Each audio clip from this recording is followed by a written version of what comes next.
नमस्कार दोस्तों।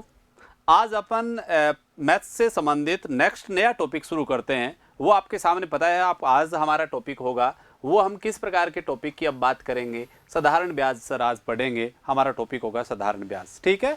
Simple interest से संबंधित अब बात करेंगे। आज हमारा मुख्य उद्देश्य होगा साधारण ब्याज पढ़ना। अब दोस्तों मैं आपको पहले बता देता हूं, आप सब लोग हमारा अपना चैनल मैथ्स बाय पवन भामू देख रहे हो और मैं आपका पवन भामू इस चैनल पर आपका स्वागत करता हूं। दोस्तों आप प्लीज़ अपने दोस्तों को भी इस चैनल के सुझाव दीजिए और आप इनसे सब्सक्राइब भी करवाइए, लाइक भी करिए और कमेंट भी करिए। और आपको जो भी पढ़ना होता है प्लीज़ आप कमेंट बॉक्स में जरूर लिखा करो कि सर मुझे ये टॉपिक हमें पढ़ा दिया जाए, तो बहुत अच्छा होगा, आपको फायदा होगा सर। अब बेटा आज इस टॉपिक को हम यहीं से आगे बढ़ाते हैं, क्लास को नेक्स्ट पॉइंट लेते हैं। तो अब हमें क्या पढ़ना है और किस प्रकार की चीज़ों को हमें तैयार करना है, अब ये बात आपको विशेषतः ध्यान में रखना है। अब देखो साधारण ब्याज के आज तक किस किस प्रकार के प्रश्न बने हैं, किस किस प्रकार के प्रश्न एग्जाम में पूछे जा रहे हैं, किस टाइप से आपको पढ़ना है और कहां आपको सुधार करने की आवश्यकता है, सब बातों पर हम बात करेंगे एक एक करके, ताकि इस टॉपिक को जैसे ही मैं समाप्त करूंगा ये टॉपिक आपका बहुत शानदार हो जाएगा, सबसे अच्छा टॉपिक ये बन जाएगा। ये बात आपको ध्यान में रखना है सर। ये आपका नाम से ही अच्छा लगता है ये कि साधारण ब्याज है, बहुत इजी टॉपिक होगा। इजी तो नहीं है सर दोस्तों, थोड़ा सा टॉपिक कठिन है। और आप ध्यान रखना चक्रवर्ती ब्याज से इसमें ज्यादा प्रश्न बनते हैं साधारण ब्याज में, तो ज्यादातर ये अच्छा टॉपिक है, एक बहुत अच्छा शानदार तरीके से हम पढ़ने का प्रयास करेंगे और मैं आराम से आपको स्टेप बाय स्टेप पढ़ाऊंगा, टाइप वाइज पढ़ाऊंगा। तो मुझे पता है ये टॉपिक आप आराम से ग्रहण कर लोगे और आपको बहुत अच्छी पकड़ बन जाएगी इस टॉपिक पर जुड़ी हुई चीजों पर, ठीक है। अब दोस्तों इस टॉपिक से संबंधित हम बात करते हैं और शुरू करते हैं सर काम। अब सर दोस्तों सबसे पहले हमारी बहुत महत्वपूर्ण बात है, वो बात बहुत जरूरी है। आपसे प्रश्न कई बार सीधा सा सिंपल पूछा जाता है कि प्रत्येक वर्ष साधारण ब्याज समान रहता है। ऐसा क्यों होता है भैया कि भाई साधारण ब्याज प्रत्येक साल समान क्यों रहता है? कोई कारण होगा इसका कि भाई ये कारण है सर। आप बेटा एक बात याद रखना है, साधारण ब्याज समान रहने का मुख्य कारण यह होता है कि कभी भी मूलधन बदलता नहीं है। आपने किसी व्यक्ति से 10,000 रुपए साधारण ब्याज पर लिए हैं तो वो आपका हमेशा ब्याज किस पर लगता रहेगा? 10,000 रुपए पर ही लगता रहेगा। ये बात आपको विशेषतः ध्यान में रखना है क्योंकि कभी बदलता ही नहीं है सर।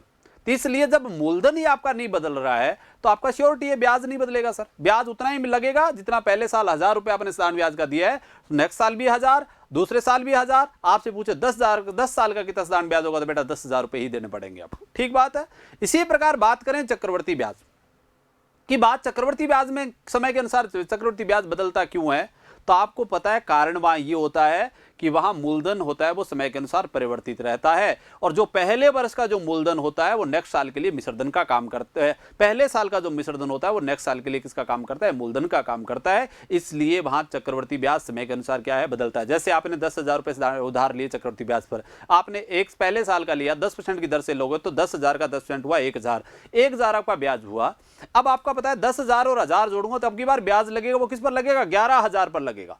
और साधारण ब्याज में किस पर लग रहा था? 10,000 पर लग रहा था। इसका तो वहां ब्याज तो बदलेगा नहीं। यहां बताओ पहले तो 10,000 पर लग रहा था, अब किस पर लग रहा है? 11,000 पर लग रहा है सर। तो बताइए निश्चित तौर पर ब्याज क्या कर जाएगा? बदल जाएगा। ये बात आपको विशेषता ध्यान रखना है। अब दो बातें कंठस्थ हो जानी चाहिए आज के बाद, याद रखना है कि आपसे कभी पूछा जाए कि साधारण ब्याज प्रत्येक वर्ष समान क्यों रहता है सर, तो आपको एक बात बिल्कुल श्योरिटी के साथ याद रखना है, क्योंकि साधारण ब्याज समान रहने का मुख्य कारण है कि प्रत्येक साल मूलधन क्या रहता है? समान रहता है। और चक्रवर्ती ब्याज समय के अनुसार परिवर्तित क्यों होता है? इसके पीछे सबसे बड़ा कारण यही है क्योंकि वहां प्रत्येक साल मूलधन क्या करता है? बदलता है। पहले साल का जो मिश्रधन होता है वो नेक्स्ट साल के लिए किसका काम करता है? मूलधन का काम करता है। इस वजह से वहां क्या होता है?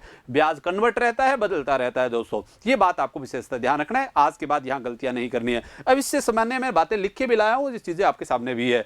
आप प्लीज इसकी आपको पीडीएफ मिल जाएगी तो आप पढ़ोगे तो चीजें आपके सामने आएगी। सर हमारे पास है ब्याज से टॉपिक, आज तक ब्याज है वो दो प्रकार के हैं सर। एक हमारा होगा साधारण ब्याज और एक हमारा पोर्शन होगा वो होगा चक्रवर्ती ब्याज।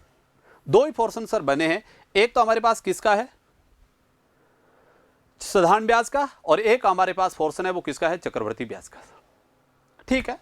इन पर हम बात करेंगे। तो आपको एक बात मैंने बाकायदा जो पहले बताई वो लिखी है कि साधारण ब्याज प्रत्येक वर्ष क्या रहता है? समान रहता है सर, क्योंकि साधारण ब्याज में मूलधन परिवर्तित नहीं होता है, कभी बदलता ही नहीं है। इसका अर्थ यह हुआ कि साधारण ब्याज प्रत्येक साल क्या रहेगा? समान रहेगा, कहीं कन्वर्ट नहीं होगा। जैसे बात करते हैं सर, जैसे आपने कहा साधारण ब्याज पर सर आपने 1,000 रुपए लिए, कहीं से 10,000 रुपए उधार लिए, सही है, और आपने किस दर पर लिया? 10% पे लिया, सही बात है। अब मुझे बात बताओ यहां से हम गौर करना है, इस बात पर देखना है कैसे।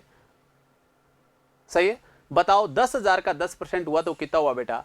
आप कहोगे सर 1000। साधारण ब्याज कितना बना? 1000 बना।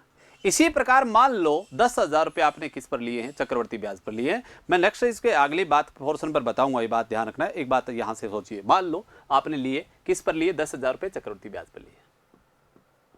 सही बात है बेटा? आप बताओ 10% है तो बताओ यहां पे कितना बनेगा? 1000। सही है। अब बात करते हैं, यहां से वापस आते हैं साधारण ब्याज की तरफ। अब बताओ साधारण ब्याज में मूलधन बदलेगा नहीं, इसका तो अगले साल के लिए ब्याज किस पर लगेगा? 10,000 पर ही लगेगा। बताओ 10,000 का 10% कितना हुआ? आपके पास वापस कितना आया बेटा? 1000 आया। अब चक्रवर्ती ब्याज में हम जाते हैं तो आपको पता है पहले साल का जो मिश्रधन होगा वो नेक्स्ट साल के लिए किसका काम करेगा? मूलधन का। बताइए पहले मूलधन कितना था? 10,000 और ब्याज कितना हो गया? 1000। तो मिश्रधन कितना हो गया? 11,000। इसका अर्थ तो अब की बार ब्याज लगेगा वो किस पर लगेगा? 11,000 पर लगेगा सर। बताओ 11,000 का 10% कितना हुआ? 1100। कितना हुआ? 1100। अब बताओ ये बात सिंपल हो गई कि नहीं हो गई? आप बताओ पहले साल साधारण ब्याज कितना था? 1000। और पहले साल दूसरे साल भी साधारण ब्याज कितना है? 1000। इसका तो दोनों जगह क्या है? इक्वल है। क्लियर है? इसी प्रकार बात करते हैं चक्रवर्ती ब्याज की बात करें तो बताओ चक्रवर्ती ब्याज पहले साल कितना है? 1000 है और दूसरे साल कितना है? 1100 रुपए है। अब बताओ यहां चक्रवर्ती ब्याज समय के अनुसार क्या हो गया है? परिवर्तित हो गया है, बदल गया है। कारण सीधा दिख रहा है सर, क्या है बताइए? पहले मूलधन ब्याज किस पर लग रहा था? 10,000 पर। अगले साल ब्याज किस पर लगा है? 11,000 पर लगा है। इसका तो मूलधन बदला है तो ब्याज भी बदल गया है। इसका ये बात आपको विशेषता ध्यान रखना है। ये बात मैंने बाकायदा वो लिख भी रखी है, आप नोट कर लेना आराम से इस चीज को। एक बात नीचे मैंने नोट लिखा है और ये भी बात बहुत महत्वपूर्ण है। प्रथम वर्ष चक्रवर्ती ब्याज और साधारण ब्याज क्या रहते हैं? समान रहते हैं सर। आपको कभी भी पूछे 1 साल का चक्रवर्ती ब्याज बताओ और से पूछे 1 वर्ष का साधारण ब्याज हो, दोनों सेम रहते हैं, कोई परिवर्तन नहीं होगा। इसका तो पहले साल का देख भी सकते हो सर। पहले वर्ष का साधारण ब्याज कितना है? 1000 और पहले साल का चक्रवर्ती ब्याज भी कितना है? 1000। इसका तो प्रथम वर्ष चक्रवर्ती ब्याज और साधारण ब्याज क्या रहते हैं? समान रहते हैं। यह भी बहुत महत्वपूर्ण बात है। अब मैं इस चीज का बहुत जगह प्रयोग करूंगा सर कि साधारण ब्याज आपको पूछूंगा कि प्रथम वर्ष चक्रवर्ती ब्याज साधारण ब्याज क्या रहते हैं? समान रहते हैं। पहले साल 100 रुपए साधारण ब्याज है, चक्रवर्ती ब्याज भी कितना होगा? 100 रुपए ही होगा। यदि पहले साल साधारण ब्याज 1000 रुपए तो चक्रवर्ती ब्याज भी क्या होगा? 1000 रुपए होगा। ये बात आपको विशेषता ध्यान रखना है आप सब लोगों को। ठीक बात है। अब बात करते हैं सर इस पर और आगे बढ़ेंगे अपन। अब सर एक बात बहुत महत्वपूर्ण बात यह है, क्योंकि सबसे पहले हमारा टॉपिक पढ़ने का प्रयास रहेगा, हम पढ़ेंगे साधारण ब्याज और साधारण ब्याज के बाद ही मैं आपको क्या पढ़ाऊंगा? चक्रवर्ती ब्याज का टॉपिक पढ़ाऊंगा, ताकि वो टॉपिक वहां से आपको बहुत शानदार तरीके से समझ में आ जाएगा सर। ठीक बात है। एक बात और याद रखना है सब लोगों को कि भैया दर क्या होती है? दर का अर्थ होता है 100 रुपए पर 1 साल में जितना ब्याज मिले वो क्या कहलाती है? दर कहलाती है। दर की परिभाषा आप कभी भी लिखोगे तो आपको याद रखना है 100 रुपए पर 1 वर्ष में प्राप्त ब्याज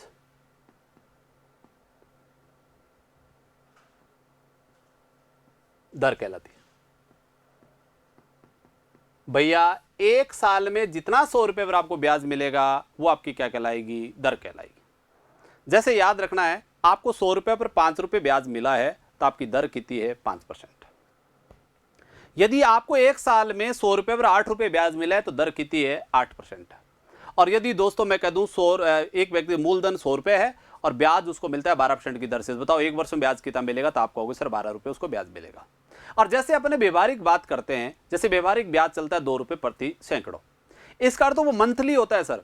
1 महीने के 2 रुपए देने पड़ेंगे तो 12 महीने का कितना रुपए देना पड़ेगा? 24 रुपए आपको देने पड़ेंगे।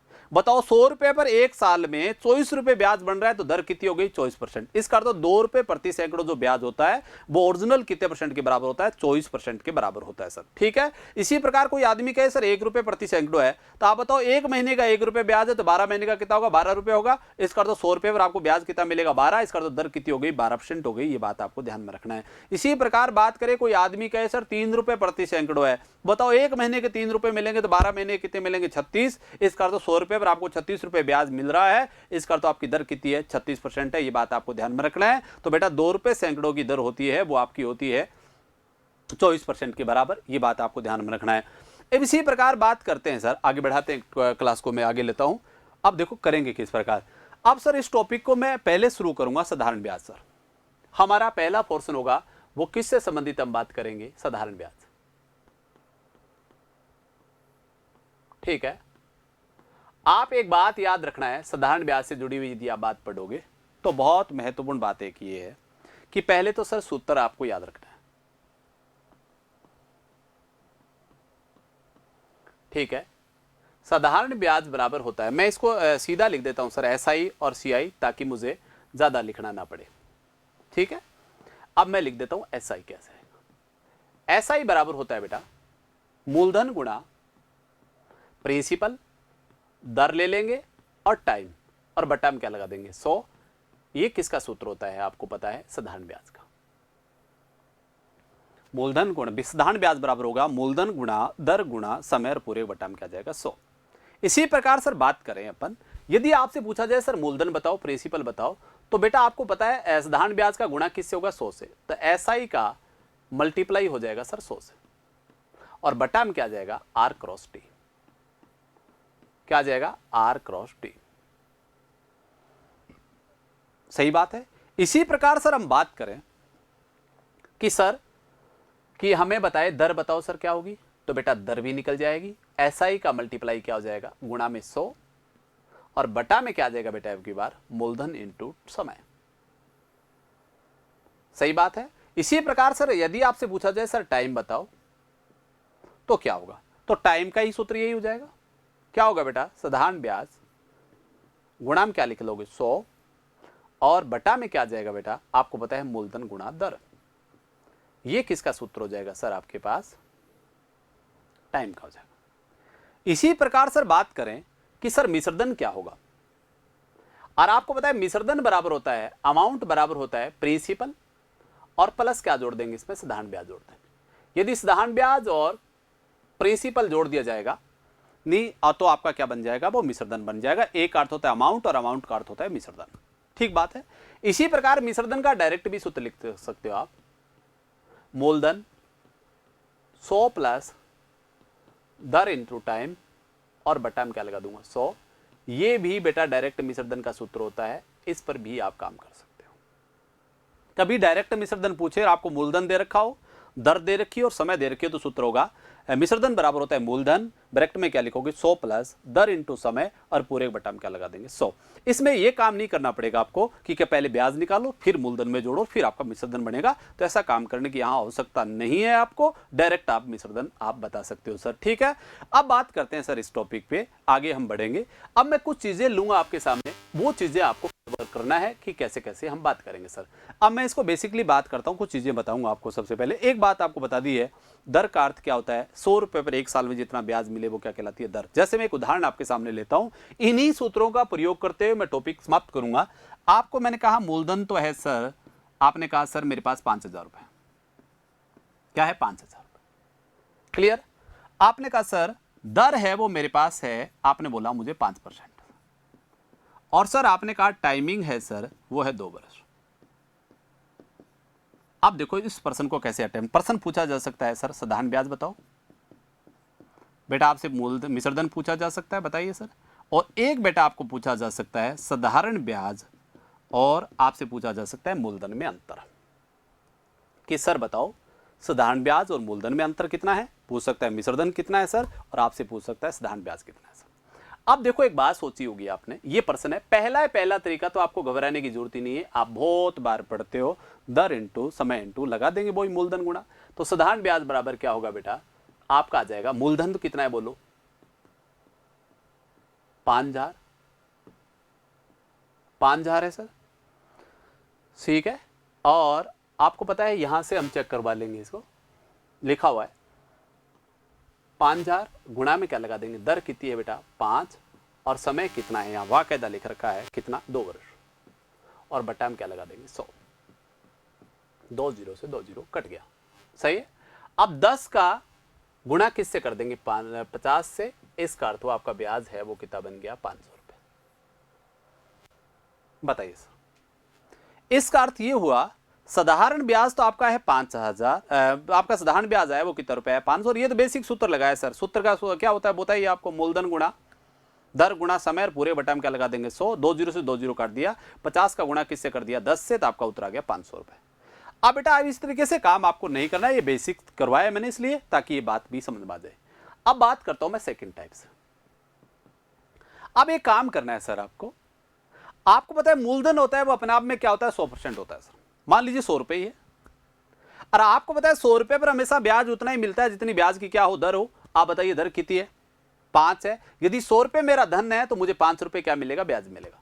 और कितने साल की बात है 2 साल की बात है। 1 साल में मुझे 5 रुपए मिले तो 2 साल में मुझे कितना रुपए मिलेगा 10 रुपए ब्याज मिलेगा सर। सही बात है, पता चल गया। मान लो यहां प्रश्न आपको याद रखना है, मान लो दर होती 10 तो मुझे पता चल गया 1 साल में 10 रुपए ब्याज मिलेगा तो 2 साल में कितना मिलेगा 20। यहां दर होती 15 और समय होता 3 तो आपको पता है 15 कितना 45, मुझे कितना रुपए ब्याज मिलता 45 रुपए ब्याज तब मिलता जब मेरा मूलधन कितना होता 100 रुपए होता। सही बात है। अब आज के बाद याद रखना है एक होता है एकल दर बनाना। एकल दर बनाने का अर्थ ये होता है दर और समय का मल्टीप्लाई कर लेना। दर और समय का मल्टीप्लाई कर दिया, 5 और 2 का गुणा किया तो 10% हो गया। अब सबको पता है कि आप 10% की दर से तो 1 साल 10% की दर से तो उस राशि का 10% ब्याज ले लीजिए, 10% की दर से तो 1 साल ब्याज ले लेना और 5% की दर से 2 साल तक ब्याज ले लेना। ब्याज उतना ही मिलेगा जितना 10% की दर से 1 साल में मिलता है। इसका तो कोई फर्क नहीं है। और आप याद रखना 100 रुपए पर हमेशा ब्याज उतना ही मिलता है जितना दर और समय का मल्टीप्लाई हो। जैसे आपने कहा दर है 6 और समय है 7 साल सर, तो बताइए मुझे पता है 100 रुपए पर ब्याज कितना मिलेगा, 6 और 7 का गुणा करूँ तो कितना मिलेगा 42 रुपए मिलेगा मुझे। अब मुझे पता है मैंने कहा मूलधन कितना है 100 है और ब्याज मुझे कितना मिला है 10, तो बताओ 100 बराबर क्या है, 100 बराबर दे रखा है आपने 5000। भाई हमारा 100 रुपए तो क्या था मानक था, तो आपका 1 रुपए किसके बराबर आ गया 50 के बराबर आ गया। किसके बराबर आ गया 50 के बराबर।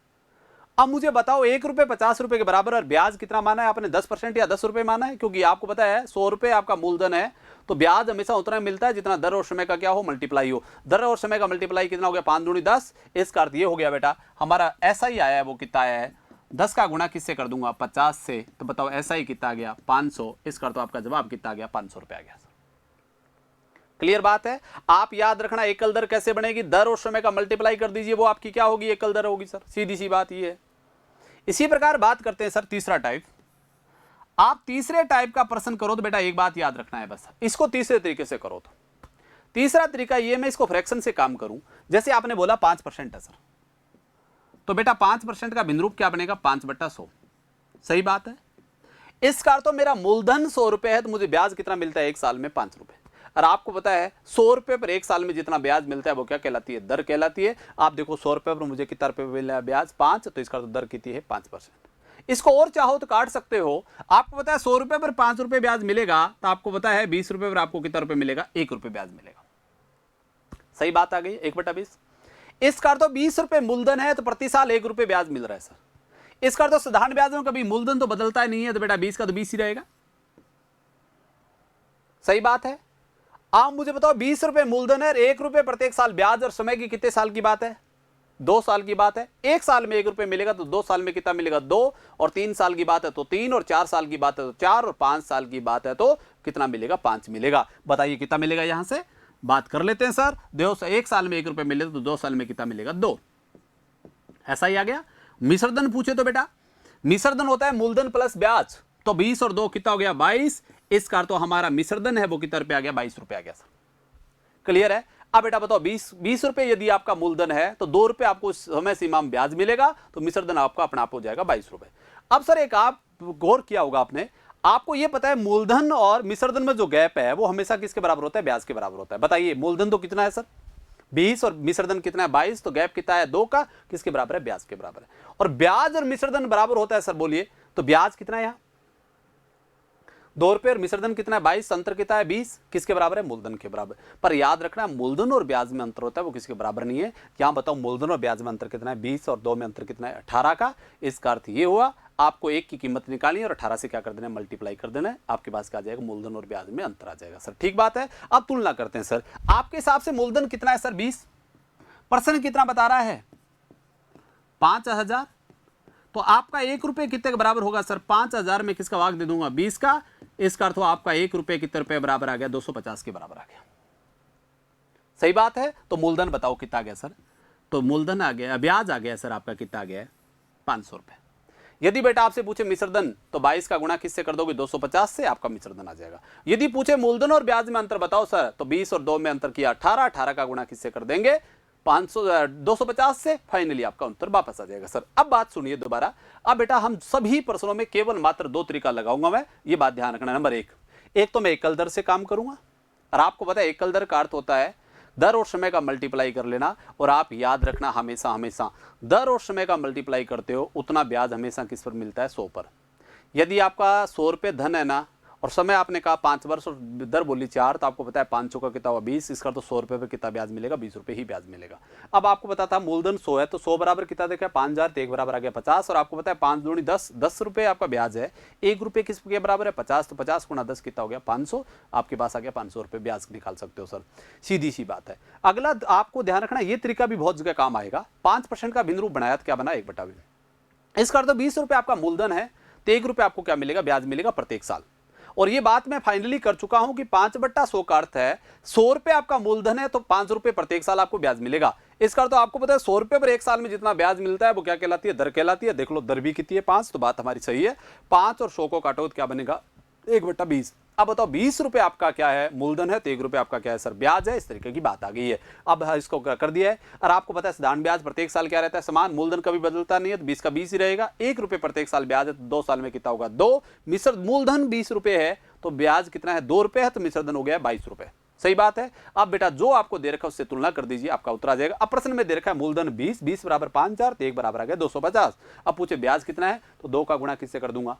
250 से कितना हो जाएगा? 500 रुपये। सौदे में क्या है? ब्याज है। इस तरीके से काम करना है। ये साधारण ब्याज का क्या है? बेस है। ये बात आपको ध्यान में रखना है। और बेटा अपनी कॉपी में इनको उतार लेना है और सूत्रों को आप थोड़ा सा नजर में रख लेना है। अब देखो प्रश्न क्या है। किसी मूलधन पर 12.5% की दर से 3 वर्ष के साधारण ब्याज था, मूलधन में अंतर है वो 3500 रुपए का।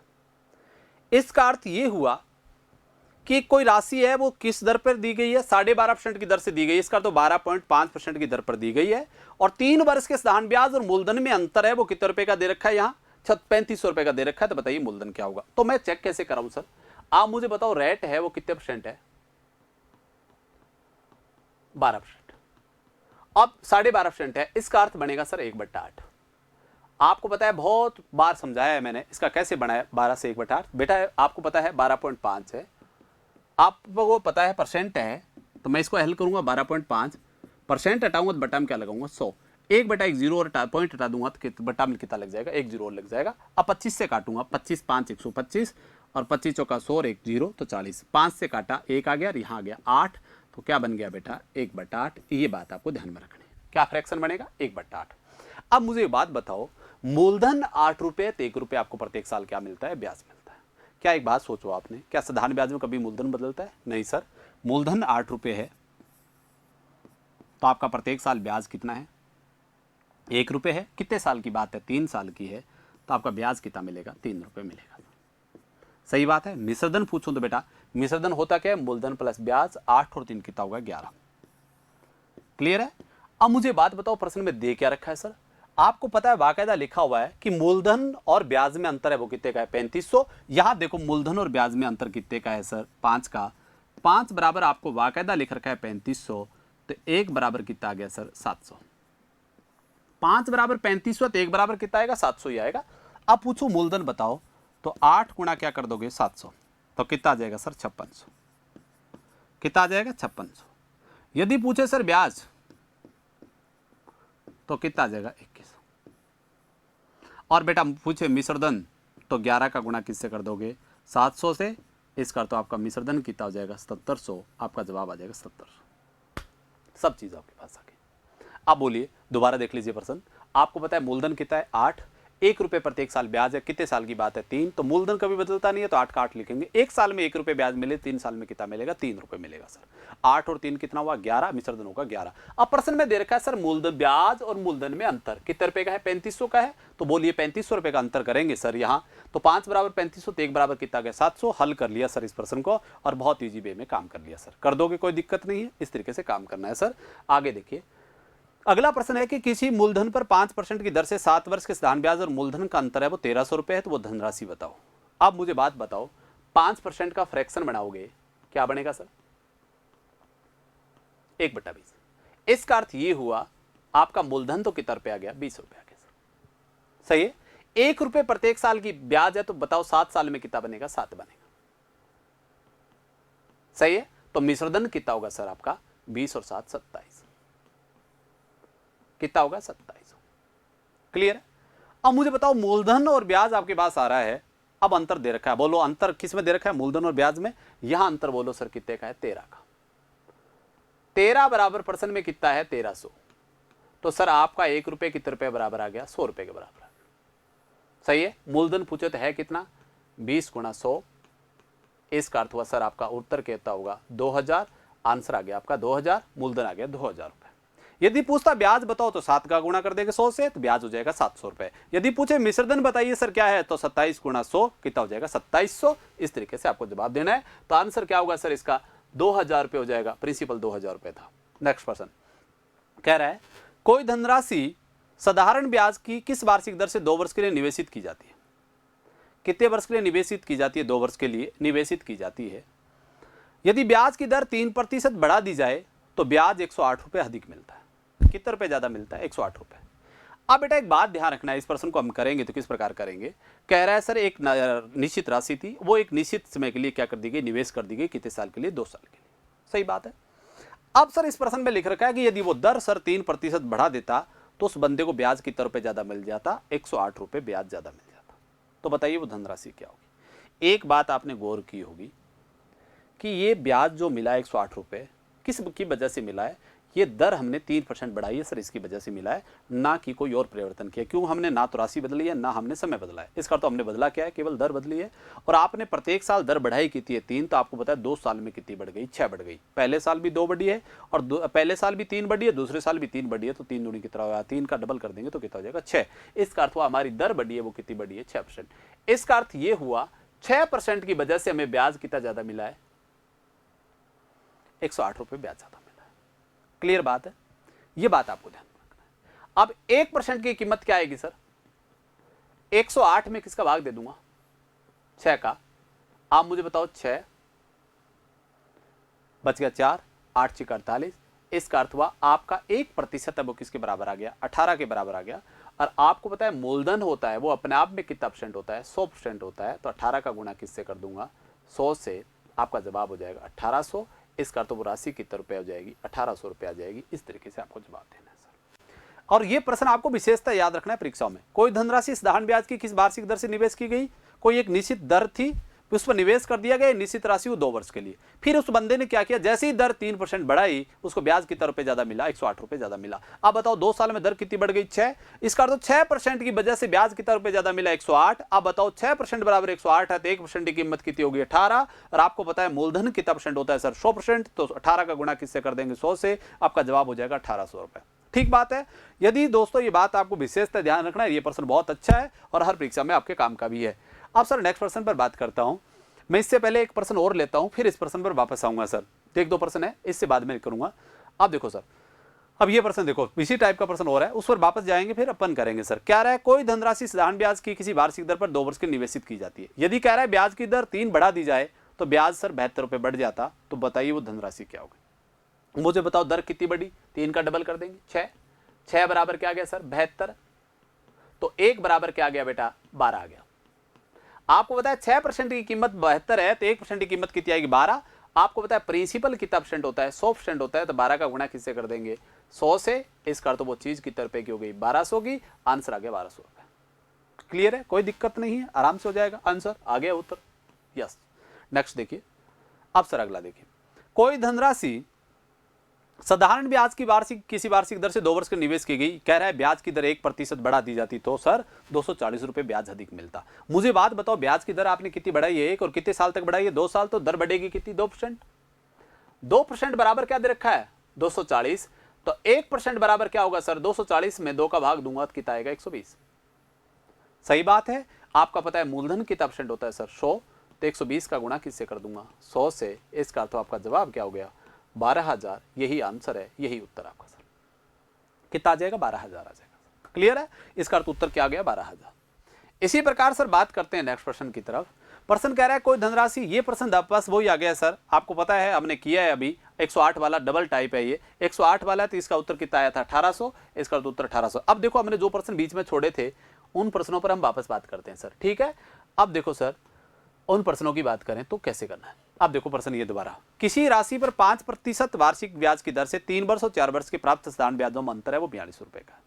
अब मुझे एक बात बताओ सर, आपको पता है मान लो 100 रुपये वो धन है, तो सोचा होगा आपने 100 रुपये आपका धन है बेटा, सही है। तो आपको एक बात सोची होगी, दर 4% है, 5% और समय 3, तो 5 दिया कितना हो गया 15। इसका तो पहले भाग पर ब्याज मिलेगा वो कितना रुपए मिलेगा, 15 रुपए मिलेगा, सही बात है। सेकंड भाग पर ब्याज मिलेगा वो कितना मिलेगा, 5 चौका 20, सही बात है। अब आपने क्यों किया ऐसा पता चल गया होगा सर, क्योंकि आपको पता है 100 रुपए पर हमेशा ब्याज उतना ही मिलता है जितना दर और समय का मल्टीप्लाई है। तो बेटा दर तो कितनी है पहले पार्ट में 5 और समय कितना है 3, तो 5 दिया कितना हो गया 15। इसका अर्थ 100 रुपए यदि आपका धन है तो आपको ब्याज मिलेगा 15 रुपए। इसी प्रकार सर बात करें सेकंड पोर्शन में, दर तो आपने चेंज नहीं किया, समय आपने चेंज किया, कितना किया 4, तो 5 चौका कितना हो गया 20। अब बताओ पहले भाग पर ब्याज 15 रुपए और दूसरे भाग पर ब्याज कितना मिला है 20। अब मुझे बात बताओ यहां अंतर कितना आ गया, अब आपको प्रश्न में लिख रखा है सर, अंतर दे रखा है बाकायदा, किसमें, साधारण ब्याजों में अंतर 42 रुपए का है। तो बताओ 5 बराबर क्या आ गया 42, 5 बराबर क्या है 42 है सर। 1 बराबर क्या होगा सर, 42 में किसका भाग दे दूंगा 5 का।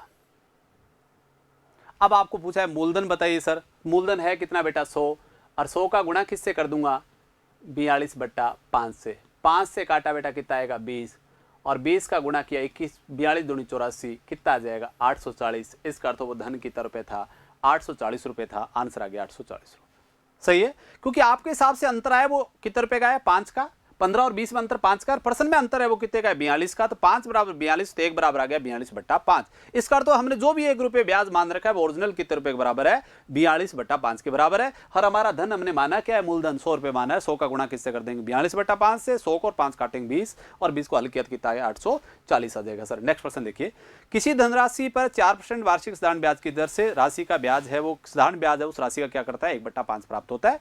1/5 का अर्थ आप समझो सर क्या है, 1/5 का अर्थ है मूलधन 5 रुपए है तो सर ब्याज कितने रुपए मिलता है आपको 1 रुपए मिलता है, ये बात लिख रखी है सर, सही है। समय आपके पास है, दर बतानी है, और दर का सूत्र क्या होता है सर, ब्याज गुणा ब्याज 1 रुपए बेटा, गुणा में 100 बट्टा मूलधन, मूलधन कितना है 5, और दर आपको दे रखी है समय आपको दे रखा है बाकायदा कितना 4, काटा 5 चौका 20, 20 से काटा तो कितना है 5। इसका अर्थ तो आपकी दर है वो कितने परसेंट हो जाएगी 5%। उत्तर आपका बी ऑप्शन सही है, ये ध्यान रखना है। क्योंकि आपको पता है ब्याज है वो मूलधन का क्या 1/5, इसका अर्थ तो मूलधन 5 रुपए, ब्याज आपको क्या मिलेगा उस समय सीमा में आपको 1 रुपए ब्याज मिलता है। तो वो दर बतानी है भैया, दर क्या होगी, ब्याज 1 रुपए है, मूलधन 5 रुपए है, समय आपके पास 4 है, तो पता है दर का सूत्र क्या होता है ब्याज गुणा 100, तो ब्याज 1 रुपए है, गुणा में क्या कर देंगे 100, और दर और आपको पता है इसमें बाकायदा लिख रखा है कि आपका मूलधन 5 और समय कितना है 4, तो गुणा कर लेंगे, काट देंगे, इसको कितना आ जाएगा 5%। इस तरीके से आपको काम करना है सर। नेक्स्ट प्रश्न पर बात करते हैं कि कोई धनराशि साधारण ब्याज की किसी दर से 1/4 समय में, 1 समय टाइम है वो तो क्या है 1/4, 1/4 है, 1/4 समय में वो कितनी हो जाती है 41/40। 41/40 का अर्थ ये हुआ वो मूलधन 40 रुपए है तो मिश्रधन कितना हो जाता है 41 रुपए, कितना हो जाता है 41 रुपए। तो बताइए ब्याज की वार्षिक दर क्या होगी। मुझे एक बात बताओ, मूलधन 40 रुपए और मिश्रधन 41 रुपए है, तो ऐसा ही कितना आ गया ब्याज आया वो 1 रुपए आ गया सर। अब मुझे बात बताओ, समय आपके पास है और आपके पास ब्याज भी है, अब आपको बताना है ब्याज की दर क्या होगी। अब मुझे बताओ दर का सूत्र क्या होता है, ब्याज गुणा में 100 और मूलधन कितना है 40 और टाइम क्या है 1/4, 4 से काटा 10, 0 से 0 काटा कितना बचेगा 10। इसका तो दर है वो कितने परसेंट आ जाएगी 10% आ जाएगी। इस तरीके से आपको काम करना है सर, कर दोगे कोई दिक्कत नहीं है सर, आराम से कर लोगे, मुझे पता है इस प्रश्न को। तो अब नेक्स्ट प्रश्न, ये प्रश्न अपन ने पढ़ लिया है सर, इस टाइप की बात हमने कर ली, ठीक है। और ये प्रश्न मैंने पहले ही करवा चुका हूँ, ये बात आपके पास आ गई है। अब समय सर आज अपना इतना इजाजत देता है, अब अपन नेक्स्ट क्लास के साथ एक बार फिर मिलेंगे दोस्तों, और प्लीज आप इस चैनल को ज्यादा से ज्यादा सब्सक्राइब भी करवाइए और शेयर भी करिए। थैंक यू, कल मिलते हैं।